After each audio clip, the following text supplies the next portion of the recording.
We generally use Numbers app for creating spreadsheets with tables, pie charts, and bar graphs. Let's see today how we can use Numbers app as a tool for a class of 5th graders who are going to nature's reserve to understand the environment. As we know, we need to prepare for the school trip much before the actual day. So I'm going to choose the template of schedule here and customize it to my needs. I just need the first sheet, so I'm going to delete the other two, the weekly and the monthly.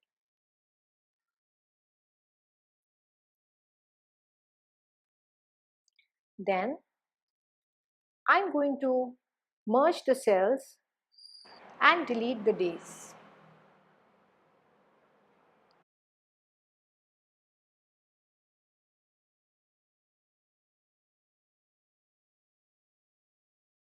Now I'm going to rename the daily schedule and add the name of my field trip. Either I can write the name of the nature reserve or just the field trip.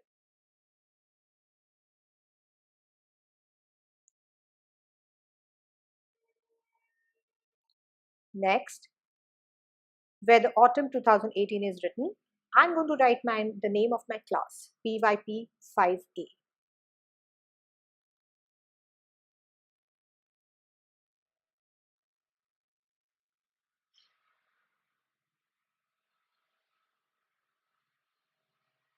Next,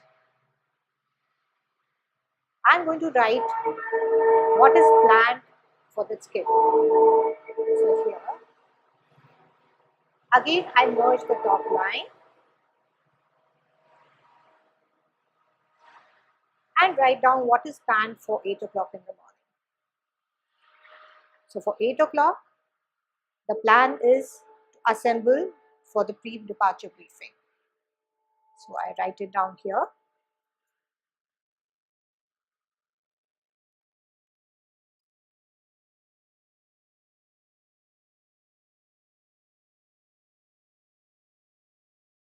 Next, I write for what is planned for 9 o'clock, and that is departure for the field trip.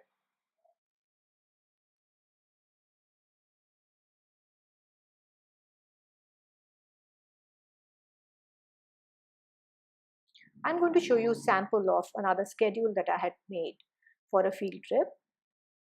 So this was for the same class last year. We had gone to the Wildlife Trust Nature Reserve. Now how this schedule helps me is I make this few days before and I mail it to the parents. This works as a sort of a permission letter for me. So the parents also know what is planned for the day. And one day before the field trip, this is airdropped onto the children's iPads. So the children know what is expected out of them and they will follow the timelines. They know at what point they have to go where. The children have been divided into two groups, the group A and group B. So the children know that, okay, my group has to go to the rabbit trail or to the hillock. So this gives them a clarity as to what the day is going to be like. Next, I'm going to prepare an important document to carry with me. That is a contact list. For that, I'm going to choose the team management template and customize it to my needs again. In this too, I just need the first sheet, so I'm going to delete the rest.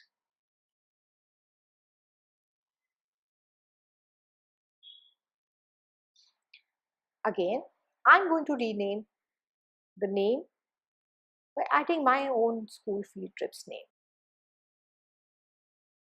And I'm also going to add the name of my class, PYP 5A.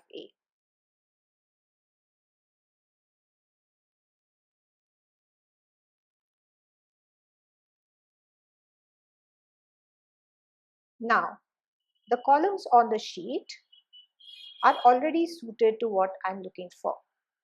The first name, last name of the child, the contact number, the email ID, the name of the parent.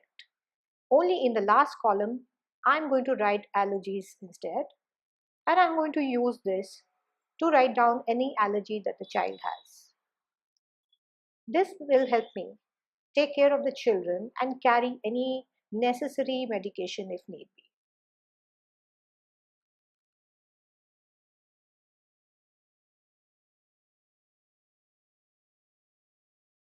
Next, I'm going to change the pictures. I have 2-3 pictures of the nature reserve lying with me.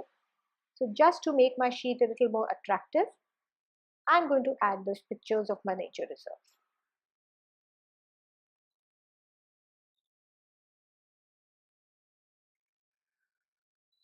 So my contact list is ready.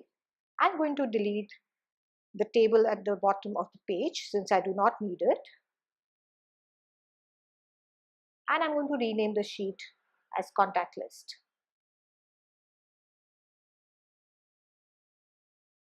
Now, as a teacher, I have organized myself and I'm all ready to go for the field trip.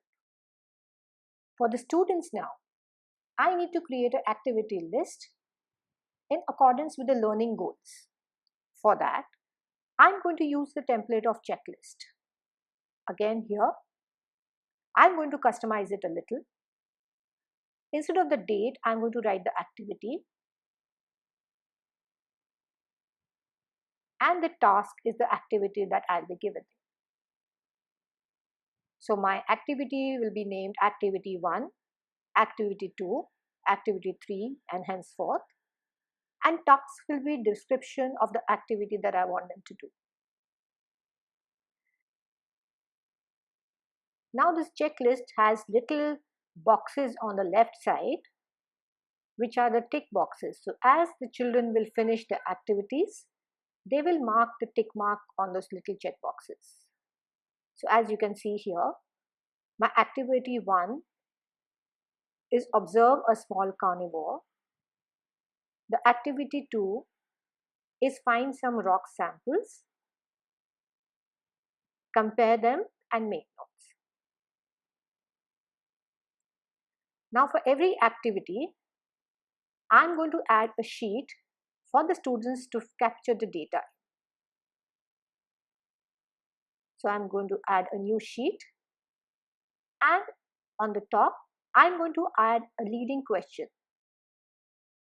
Like what did you notice? What did you observe? Why did you think that? How do you think this works? So this will give a kind of a direction to the students and channelize their thoughts.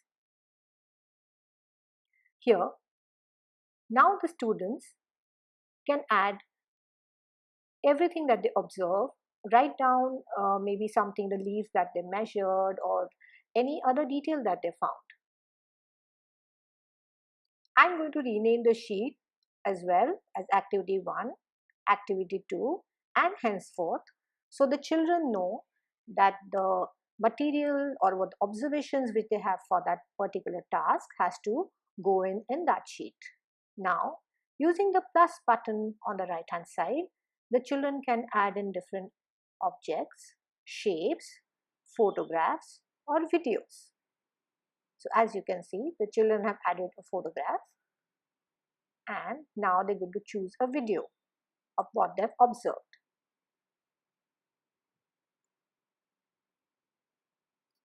With the latest update, it's now possible to draw using your finger or an Apple Pencil. So as you can see, when you choose the option of drawing, you get an option of using a sketch pen, a pencil, a crayon, a paint tube and an eraser. And you can choose whichever color you want. So this feature helps the children to make illustrations and representations of what they have seen and observed. So it's a free drawing that they can do. They are not restricted to any particular shape. They can draw whatever they have observed using the color that they want. As you can see, the Numbers app has been a very helpful tool for me as a teacher every step of the way.